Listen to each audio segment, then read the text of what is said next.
आप सभी का स्वागत है हमारे YouTube channel MK study GK with पर। दोस्तों, रेलवे ग्रुप डी 9 सितंबर के सेकेंड शिफ्ट में पूछे जाने वाले साइंस, करंट अफेयर और जीएस के क्वेश्चन इस वीडियो में आपको देखने को मिलेंगे।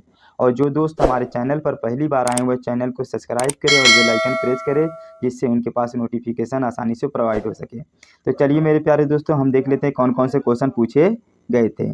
इसमें पहला क्वेश्चन पूछा गया था साइंस में कि उत्तल दर्पण की फोकस दूरी कैसी होती है। तो इसमें उत्तल दर्पण की फोकस दूरी धनात्मक होती है और अवतल दर्पण की फोकस दूरी इसमें ऋणात्मक होती है।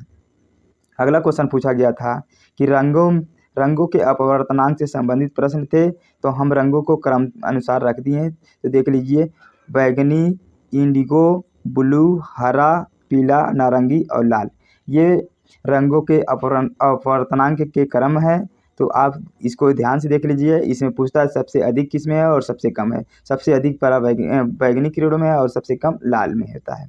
तो नेक्स्ट क्वेश्चन देख लेते हैं कौन सा पूछा गया था। नेक्स्ट क्वेश्चन पूछा गया था कि इनमें से किस में एक अधात्विक गुण है। तो उसमें 4 विकल्प थे मेरे प्यारे दोस्तों, और जिसमें अधात्विक गुण होते हैं वह होते हैं क्लोरीन।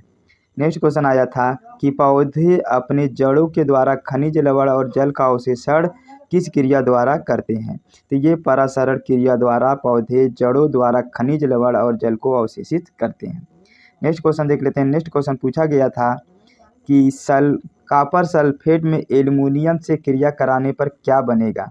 तो मेरे प्यारे दोस्तों, कॉपर से हम जब एल्युमिनियम का अपक्रिया कराएंगे तो उस समय एल्युमिनियम सल्फेट का निर्माण होगा। नेक्स्ट क्वेश्चन पूछा गया था कि यदि कोई तत्व ऑक्सीजन से अपक्रिया करता है तो उसे क्या कहा जाता है। तो उसे हम ऑक्सीकरण या अपचयन कहते हैं। नेक्स्ट क्वेश्चन देख लेते हैं कौन सा पूछा गया था। नेक्स्ट क्वेश्चन पूछा गया था कि मेंडलीफ ने मटर के पौधों पर प्रयोग किया था, वह किस प्रकार के बीज थे। यानी मेंडलीफ ने मटर के पौधों पर प्रयोग किया और उन्होंने किस प्रकार के बीजों का प्रयोग किया था। उन्होंने गोल और झुर्रीदार बीज लिए थे, और वह लंबे और बौने पौधे जिसमें सफ़ेद और बैगनी फूल आदि विभिन्न वैकल्पिक लक्षण वाले पौधों का चयन करके उन्होंने पौधे उगाए थे, और पत्ती वाले बीज का उपयोग नहीं किया था उन्होंने। एक क्वेश्चन और पूछा गया था कि खर्ची पूजा उत्सव कहाँ मनाया जाता है। यह त्रिपुरा में मनाया जाता है, यानी खर्ची पूजा उत्सव त्रिपुरा का था। नेक्स्ट क्वेश्चन, लेंस की क्षमता x है तो इसकी फोकस दूरी क्या है। तो मेरे प्यारे दोस्तों, इस पर एक सवाल था जो इसमें पूर्ण रूप से नहीं है। तो मेरे प्यारे दोस्तों, इसका वीडियो दूसरे में देख लीजिएगा। हमारे पास इसका क्वेश्चन पूर्ण रूप से नहीं है। तो अगला हम क्वेश्चन देख लेते हैं कौन सा पूछा था कि सबसे उच्च प्रतिरोध किस में होता है। तो सबसे उच्च प्रतिरोध नाइक्रोम में होता है। नेक्स्ट क्वेश्चन देख लेते हैं। नेक्स्ट क्वेश्चन पूछा गया था कि ब्रह्मपुत्र नदी को सांगपो कहा जाता है। यह कहाँ पर कहा जाता है। यह तिब्बत में ब्रह्मपुत्र नदी को हम सांगपो कहते हैं। नेक्स्ट क्वेश्चन आया था कि कोयला का सर्वाधिक उत्पादन किस खान में होता है। यह झझरिया में कोयला का सर्वाधिक उत्पादन किया जाता है। नेक्स्ट क्वेश्चन देख लेते हैं। नेक्स्ट क्वेश्चन पूछा गया था कि मौलिक कर्तव्य किस अनुच्छेद में है। मौलिक कर्तव्य 51A के अंतर्गत है। तो एक क्वेश्चन था V बराबर I R से संबंधित क्वेश्चन थे जो ओम के नियम से थे। अगला क्वेश्चन देख लेते हैं, प्रतिरोध के समांतर श्रेणी का सूत्र क्या होता है। प्रतिरोध के समांतर श्रेणी का सूत्र होता है 1/R बराबर होता है 1/R1 1/R1 प्लस 1/R2, ऐसे करके इसकी सीरीज चलती है मेरे प्यारे दोस्तों। यह प्रतिरोध के समांतर क्रम का सूत्र है। नेक्स्ट क्वेश्चन देख लेते हैं। नेक्स्ट क्वेश्चन पूछा गया था कि इनमें से कौन अम्ल और क्षार की जांच के लिए प्राकृतिक विलयन नहीं है।